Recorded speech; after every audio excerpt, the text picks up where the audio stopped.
Buenas noches. ¿Recuerdan esas imágenes? Son de apenas hace 2 años. Así fue el regreso a clases en 2020, cuando se vivían los durísimos meses de la pandemia del COVID. ¿Recuerdan las clases a distancia que por fortuna quedaron atrás? Hoy las cosas son distintas y qué bueno. Las autoridades informaron que hoy regresaron a clases, regresaron a las aulas, unos 24 millones de niños y jóvenes. 24 millones. Esa es una buena noticia. Ojalá sea un gran ciclo, un memorable ciclo escolar.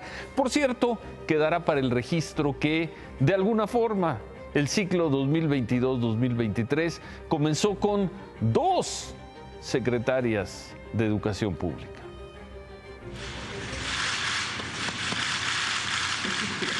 ¿A dónde va usted?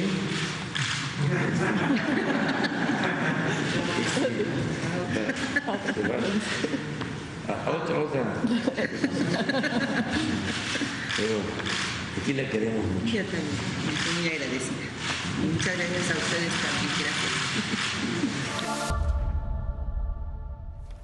2 secretarias de Educación Pública. Vamos a tener más sobre el regreso a clases en un momento.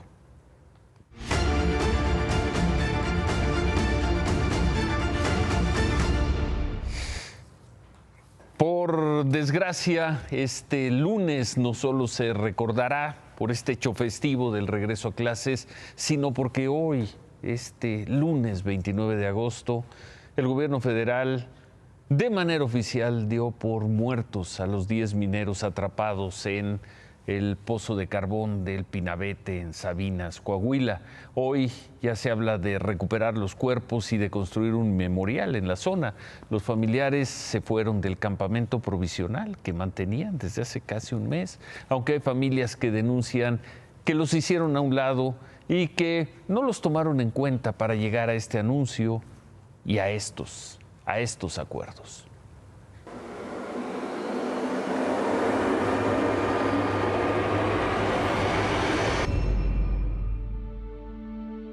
Estamos retirando por la noticia que supimos que dieron. Ya nada más hasta el sábado van a hacer misa y van a cerrar.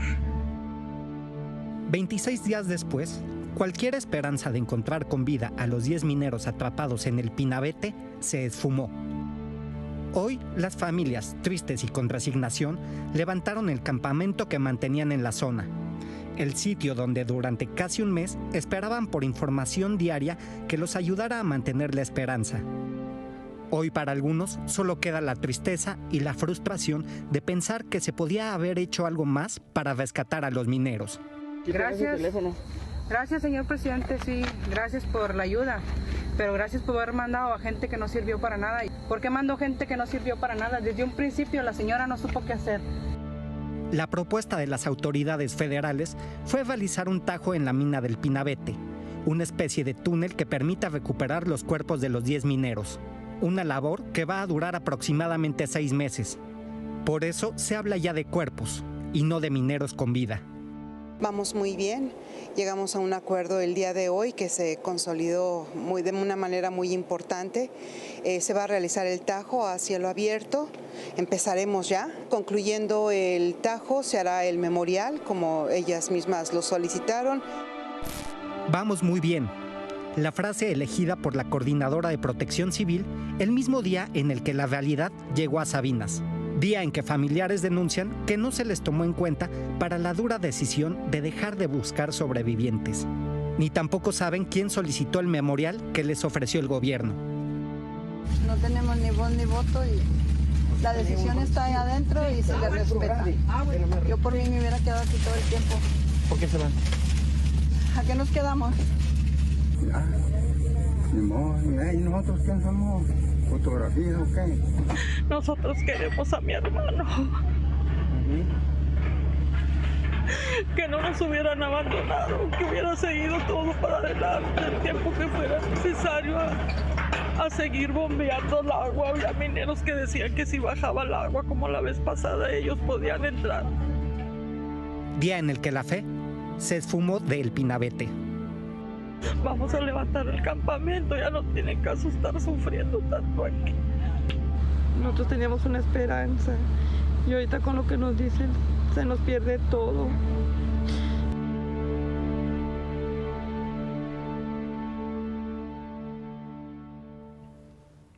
Se informó que habían sido las esposas de las personas que pues están en el fondo de este pozo, quienes habían determinado y tomado la decisión de pues cambiar el tipo de trabajos y ya buscar quizá en 6 meses los restos de sus esposos.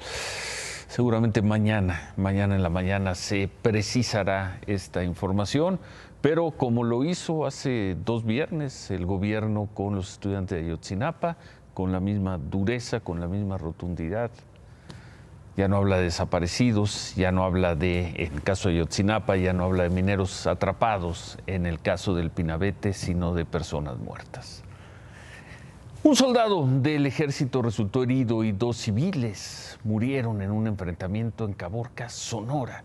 Esto ocurrió la noche del sábado en la zona centro del municipio, un enfrentamiento que según se reporta duró una media hora.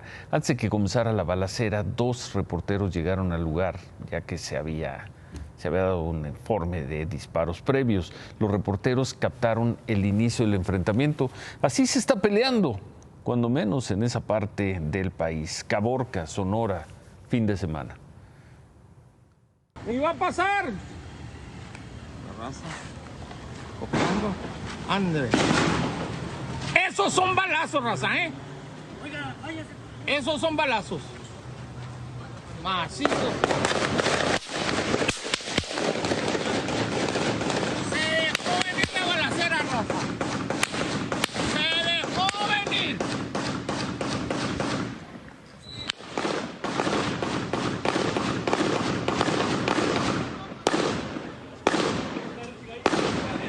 Raza, eso que está viendo es una ráfaga. Señor reportero, váyase por favor, váyase. ¿Qué? Váyase por su seguridad, por favor. Seguridad, compa.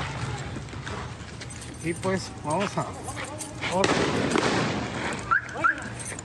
¡Ya me voy!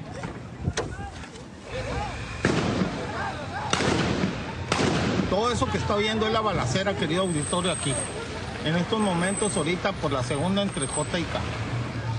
Todo esto es aquí. Se están oyendo detonaciones de arma de fuego. Así se sigue peleando en territorio mexicano. Hoy hubo unas declaraciones muy relevantes del presidente de Colombia sobre los 50 años de la guerra contra las drogas, Estados Unidos y América Latina. Vamos a regresar a ese tema al final del programa.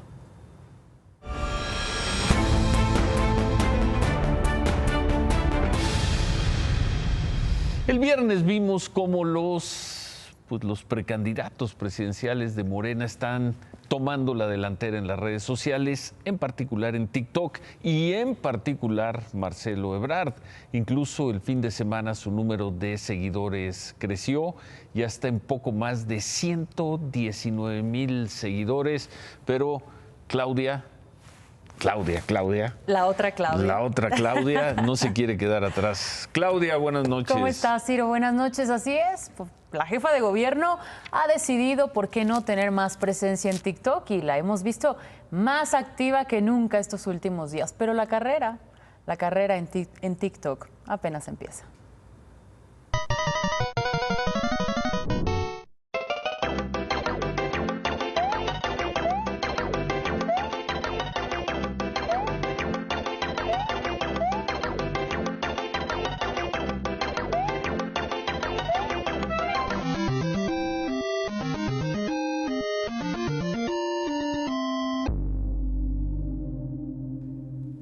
Es la cuenta oficial. Es la cuenta oficial Claudia. de la jefa de gobierno. No hay edición alguna por parte nuestra en este video, Ciro.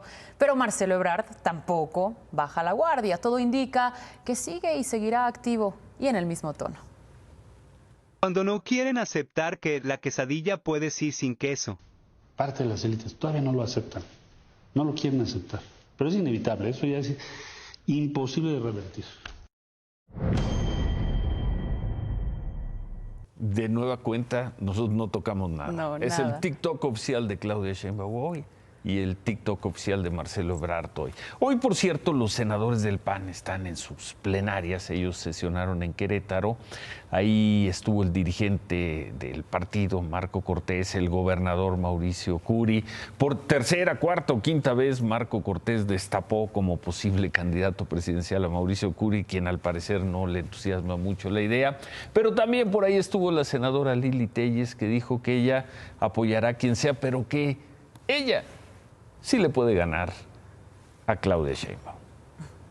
Yo estoy convencida que le puedo ganar a Claudia Sheinbaum porque ella tiene todo el dinero del gobierno federal, el apoyo del hombre que tiene vocación de cantinero para destaparla. Pronto empezaré a viajar y todo eso será definido por el presidente del partido, Marco Cortés, que es quien tiene el pulso electoral de México. Así que pues nos estaremos viendo en el camino. Dice que le puede ganar a Claudia Sheinbaum. Bueno, Oye, dice, Ciro, vamos a ver.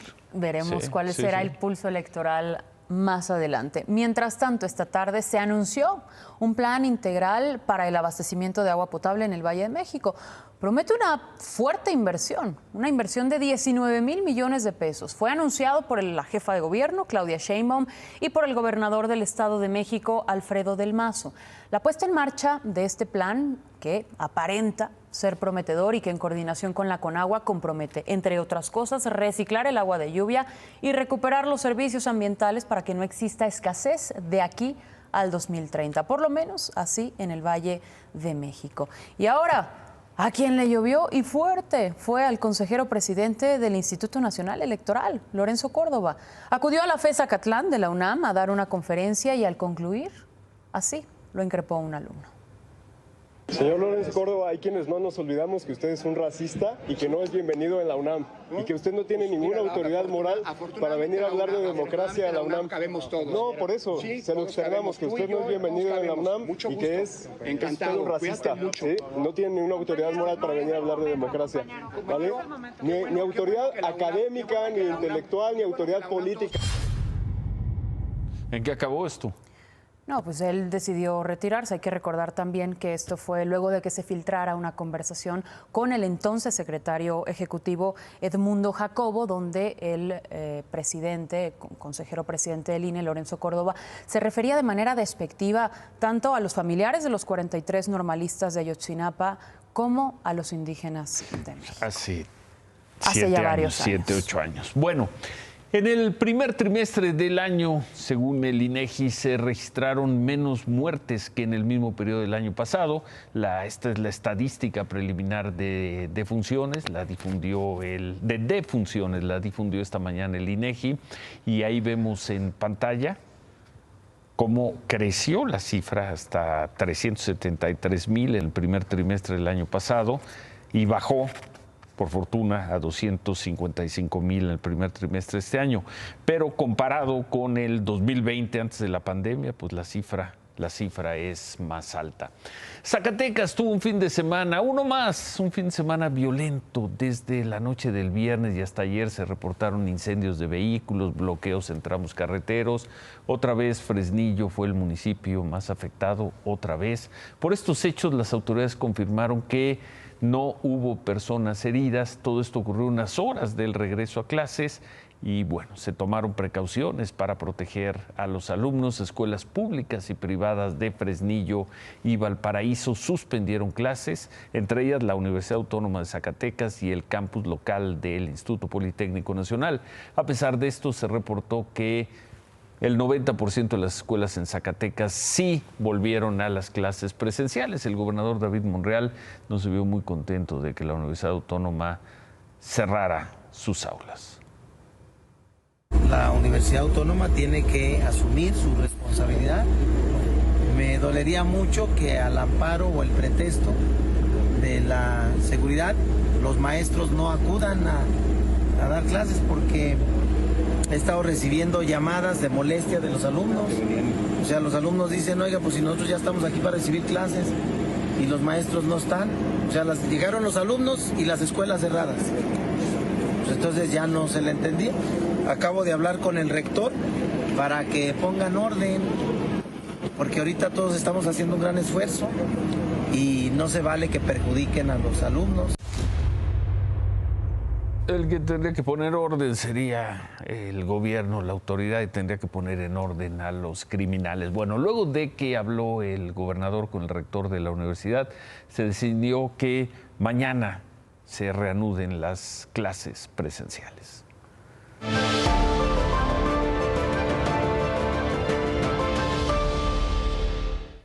Veíamos al inicio del programa que el ciclo escolar 2022-23 comenzó con, de alguna forma, con 2 secretarias de educación. El cambio formal será el jueves, pero esta mañana la maestra Delfina Gómez aprovechó para agradecerle al presidente López Obrador, y el presidente López Obrador aprovechó para apapacharla. Aquí estamos hablando de maestras, de grupo. Eso nunca se había visto. Nunca en la historia. Todos, desde luego, eran maestros, pero universitarios, intelectuales de prestigio mundial, pero no maestros de educación básica. Entonces, es también un reconocimiento a las maestras, a los maestros de México. Y lo han hecho muy bien porque tienen toda la sensibilidad para comprender a sus compañeras maestras, a sus compañeros maestros. Esto nos ayuda mucho. Y Leti, ¿a dónde va usted? Aquí la queremos mucho. Yo también, estoy muy agradecida. Y muchas gracias a ustedes también. Gracias. Bueno, 2 semanas con 2 secretarias de educación, pero ya el jueves formalmente Leticia Ramírez asumirá el cargo. Después, como veíamos, de los durísimos años de la pandemia, hoy hubo un entusiasmo, y hay que decirlo, hoy hubo un entusiasmo al regresar, no a clases, porque las clases se mantuvieron de manera virtual, al regresar a las escuelas, a las aulas.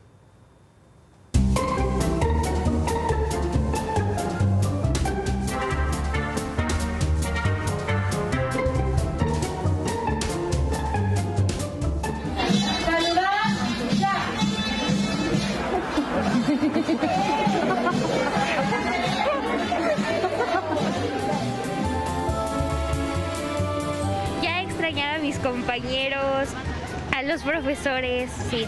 Hola. Sí. Nerviosa. ¿Por? Porque algunos son bien groseros. ¿Qué te decían o qué pasó? Pues es que nerviosa porque luego eran bien groseros. Muy bien. Y luego empezaban a decirme groserías. ¿Crees que era necesario regresar ya después de la pandemia ya a clases presenciales? Sí. ¿Por qué? Pues así aprendo más y estoy con mis amigos y además ya necesitaba salir. Eso, muy bien. ¿Qué es lo que más extrañabas de la escuela? Su comida.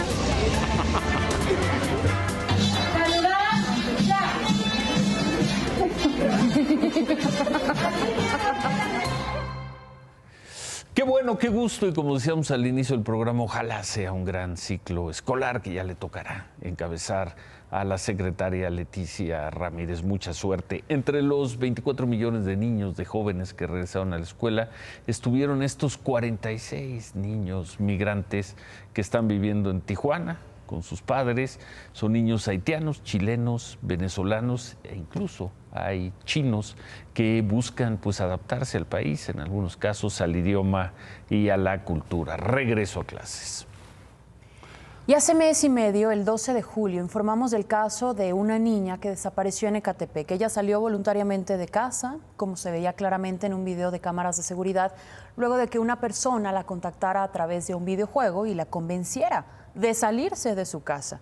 Ella desapareció el 10 de julio y 2 días después fue localizada luego de que sus familiares cerraran Avenida Central en Ecatepec. En aquella ocasión solo se localizó a la menor, pero no al responsable. Bueno, finalmente ya la Fiscalía del Estado de México informó que detuvo a una persona de 19 años de nombre Luis Eduardo, a quien se le acusa de haber contactado a la niña, de haberla agredido sexualmente, inclusive habérsela llevado a una fiesta. Detenido. Bueno, gracias, Claudia. Eugenio Derbez, el gran actor Eugenio Derbez, ganador este año del Oscar en esa película memorable donde interpreta a un profesor latino, la película Coda. Pues el gran Eugenio Derbez tuvo un accidente y se reporta que será operado en las próximas horas. Así lo informó en un comunicado su esposa Alessandra Rosaldo. Explicó que el accidente ocurrió hace unos días y las lesiones son delicadas. Dice que la operación es muy complicada, pero que no compromete la vida de Eugenio. No se dieron más detalles sobre lo que ocurrió. La señora aseguró que el proceso de recuperación va a ser largo y difícil y que Eugenio deberá someterse a terapias de rehabilitación y que Eugenio va a estar alejado de los medios, de las redes sociales. Pronta recuperación y un fuerte abrazo al gran Eugenio Derbez.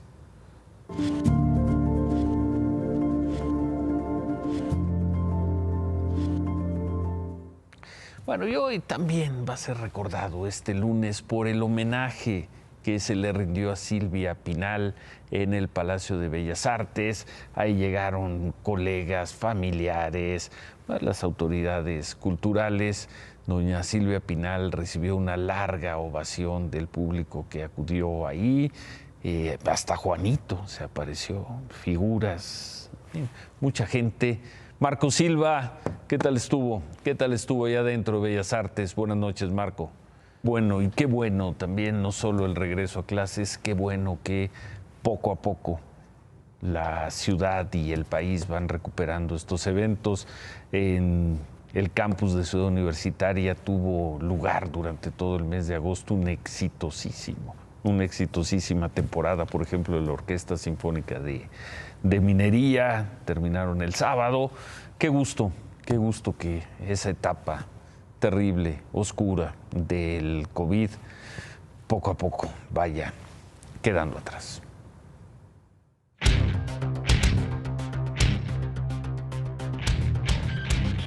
David. Pues no son iguales, Ciro, buenas noches, pero se parecen muchísimo. ¿Qué diferencias hay entre pasta de conchos y Sabinas Coahuila? 16 años. Los mineros murieron en condiciones lamentables de trabajo, con violaciones por parte de la Secretaría del Trabajo, del Instituto Mexicano del Seguro Social, con la diferencia de unos y otros que todavía no sabemos quién es el dueño de la mina de Sabinas. Dicen que ya van a decirlo porque primero había que sacar la información. Pero ¿cuál es la diferencia? Se van a quedar los restos debajo de la tierra y les están prometiendo indemnizaciones, una indemnización muy rara. Dice el presidente, Comisión Federal de Electricidad va a indemnizarlos. ¿Por qué la Comisión Federal de Electricidad? ¿Eran sus empleados? No. ¿Sabemos quién es el dueño? Al dueño lo deben castigar. Si quisieran ser muy buenos como son un proveedor, Comisión Federal de Electricidad les va a dar un bono y le vamos a cobrar al dueño de la mina que pague las indemnizaciones como marca la ley o por arriba de ella. Terminamos viendo una historia, Ciro, en el que no son iguales, pero hacen exactamente lo mismo.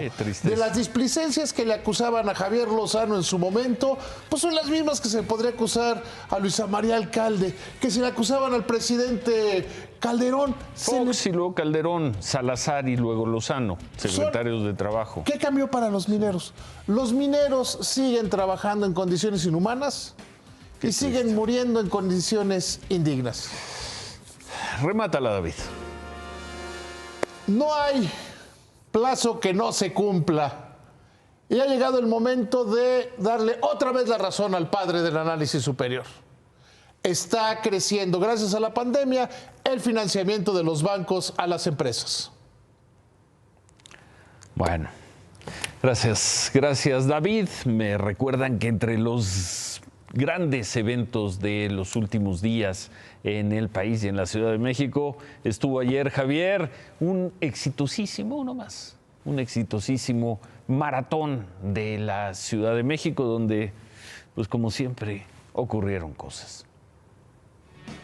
Sí, amigos, es la madrugada del domingo. Se va a correr la maratón de la Ciudad de México. Miles de puestos de bebidas hidratantes y un pelmazo hace esto. Me voy a echar pinche Matusalén para que se pongan, papá.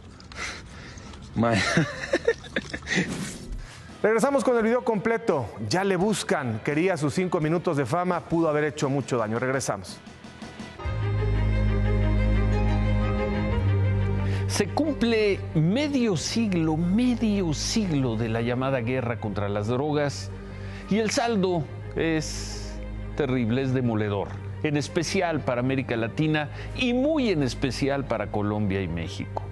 Cientos de miles, quizá millones de muertos, regiones destruidas, dolor, desamparo, podredumbre.